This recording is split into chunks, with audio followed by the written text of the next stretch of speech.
એક simple tuition ટીચરથી શરૂ થયેલી જર્ની કે આજે જર્મન લેંગ્વેજવાળા બધા સ્ટુડન્ટ્સના ડ્રીમ્સને પૂરું કરવામાં હેલ્પ કરે છે. સર, જેમ તમે જણાવ્યું હમણાં કે જર્મનીમાં ફ્રી એજ્યુકેશન મળે છે, તો એ ફ્રી એજ્યુકેશન માટેના ક્રાઇટેરિયા શું છે? ઇન્ટરનેશનલી બધા સ્ટુડન્ટ્સ પ્રિફર તો ઇંગ્લિશ જ કરે પહેલાં, 95% પહેલાં ઇંગ્લિશમાં જ જવા કરે, એટલે એમાં કોમ્પિટિશન વધારે હોય એડમિશન લેવા માટે. અને એડમિશન લેવા માટે કોમ્પિટિશન વધારે એટલે તો આ જર્મન લેંગ્વેજની એક્ઝામના કેટલાક લેવલ્સ હોય છે અને કેટલું ડિફિકલ્ટ હોય છે? તો સ્ટાર્ટિંગ A1 A2 થી થાય છે. A1 A2 બિગિનર્સ લેવલ કહેવાય, B1 B2 intermediate level.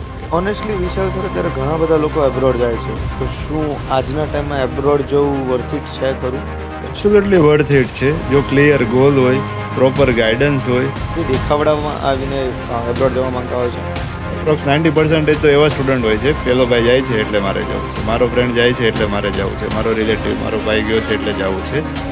Sir, visa acceptance અને રિજેક્શનનો અને એડમિશન એક્સેપ્ટન્સ અને રિજેક્શનનો રેશિયો કેટલો હોય છે? વિઝા રેશિયો સારો હતો 2025 સુધી, પણ ધીમે ધીમે એમ્બેસીમાંથી રિજેક્શન્સ આવવા લાગ્યા. અને આજકાલ તો ટ્રેન્ડ ચાલી રહ્યો છે કે બધા જ એબ્રોડ જવા માંગે છે સ્ટડીઝ માટે. તો શું આપણી ઇન્ડિયન એજ્યુકેશન સિસ્ટમમાં કોઈ ફોલ્ટ છે કે બધા એમાં કેવું છે, બધા સ્ટુડન્ટ રટ્ટામાર કરી રહ્યા છે, ખાલી આન્સર્સ યાદ રાખવા, માર્ક્સ લાવવા. પ્રેક્ટિકલ લર્નિંગ કઈ રીતે કરવું એ બધા સ્ટુડન્ટ કરતા નથી.